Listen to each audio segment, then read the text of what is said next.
Hi, I'm Todd. I'm a vet. I have 3 children ages 11 to 4, and I'm happily married with a wife who is a speech pathologist. I grew up in a town called Wollongong, a little sleepy town down the south. I grew up in a non-Christian family. I was sent to church, Sunday school. I think it was local, and it gave my parents Sunday morning sleep-ins. My grandma would walk me up the hill, and then I think we'd be dumped at the church for an hour and a half and babysat on a Sunday morning for free. I remember absolutely nothing about what I learnt at Sunday school, and that was about the only part God played in my life when I was young. I don't think God was mentioned in the house. I don't think my parents were certainly not anti-Christian, but they had no sense of Jesus and the reality of the Bible. It was to live a good life and to, I guess, go to Sunday school on Sundays. I never really thought about it. I guess I took my parents' view of what it meant to be a Christian. I never really thought about that until my mum was killed suddenly when I was 13. It forced me to think about the reality of the temporalness of life, how I guess up to that stage I'm a kid, I'm enjoying life, I really don't think about tomorrow, but that confronted me with a reality of loss and suffering and death, and made me really think of what some of the bigger issues with life. It forced me to grow up a lot quicker than I probably would have chosen to. I then went to a local Sunday school youth group. I was about 13, 14. We had a great minister at my church who used to be an old fire and brimstone type preacher, get up there and yell at the congregation, and that was a hoot. I used to love that because I never thought he was yelling at me. I always looked sideways and saw the people in the congregation. Honestly, he was always yelling about them. I went to, and that was really helpful. There were some older people there who actually understood the relevance of Jesus in living. It wasn't just something, it wasn't an academic question, it wasn't something just to think about, it wasn't a nice thought to go on Sundays, but it actually made a difference to the way they live their lives. And they talked to me about that, and they led us as a group of young people through whether the reality that you need to make a decision based on God, on the evidence, and on what you know the Bible tells you about Jesus. It's not something I felt at that stage I could just leave. I realised I was coming to the point where I'd have to make a decision about whether it was true or whether it was false. I went through a process called confirmation, which is where I make an adult decision to actually say, yes, I want to be a Christian and follow Jesus. I think I cheated my confirmation classes, in that I knew the answers from the year before, and I gave just a brilliant answer, which nobody else in the confirmation class got. And I just felt so good. I think at that point I thought, yeah, I'm going to do this, I'm going to become a Christian. I realised, looking back, how shallow that was, and it was over, and what was inherently on my behalf a moderately sinful and unhelpful decision actually was used by God. He took me at my word, actually, and he moulded and shaped my life in ways that I couldn't have really actually thought when I made that decision. I made it in good faith, but I made it dishonestly.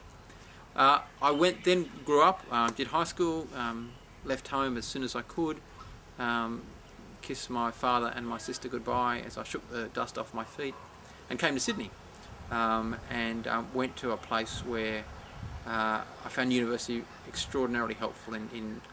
I'd made this decision to be a Christian 5 or 6 years earlier, and then I went to university as a young adult with all the freedoms, and I was able to be challenged in an adult way, and I finally grasped the importance of the decision I'd made, that I had actually made a commitment and I believed it, and I then worked through what that would mean. I worked through the doubts that I had, and I worked through that actually this is not a decision I make academically, it's a decision I make, and then I work at fulfilling the promises I've made to God, and I enjoy the good things that He's given me in the way He works in my life. I'm a scientist, I'm a vet, so I look at things critically, and at university it was extraordinarily helpful to look at the reality of the Bible critically, the reality of the evidence that's behind it, and the reality of Jesus' death and resurrection. I found that incredibly helpful. As again, I was surrounded in a faculty that was entirely non-Christian, and I was maybe not hourly, but at least daily challenged and ridiculed for my faith. And to work out why I believed it and to have a firm confidence that it was true was incredibly helpful for later in life and where I am now. It really gave me a sense, it really forced me very early on not just to believe this because I should, but to believe it, and then because it's actually a reality that I believe is true. It's a truth.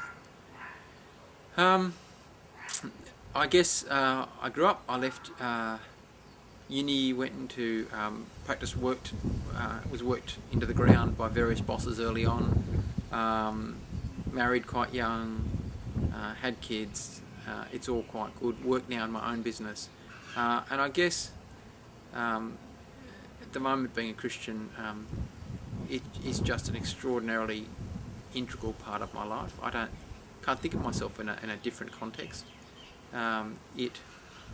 Being a Christian shapes every worldview I have, every view I have. It shapes how I bring up my kids.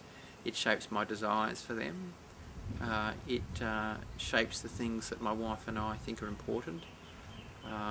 It helps us in the way we love them and help them to love others. It helps us in my marriage, in the way I relate to my wife. It helps me in the way we relate to our kids.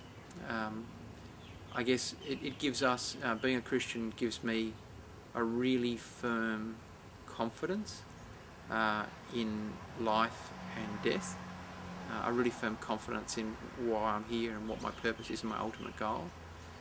It gives me a confidence when I'm unwell or when people around me are unwell, that this isn't the full stop in the sentence.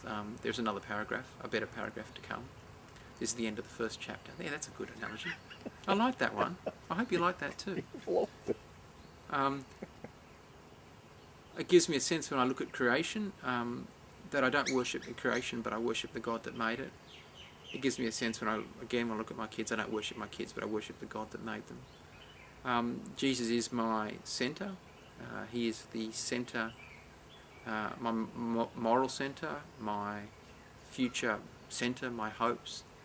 Without him, and I see that in my family who are still non-Christian, I see an inevitability to the way they live their lives, a pure and utter hopelessness, I guess, in terms of a future or goals, but they live for the here and now.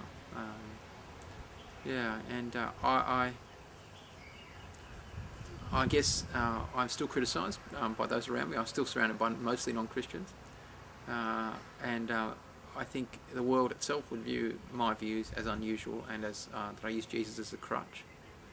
I think the reality is, again, as a scientist, I just think it's true.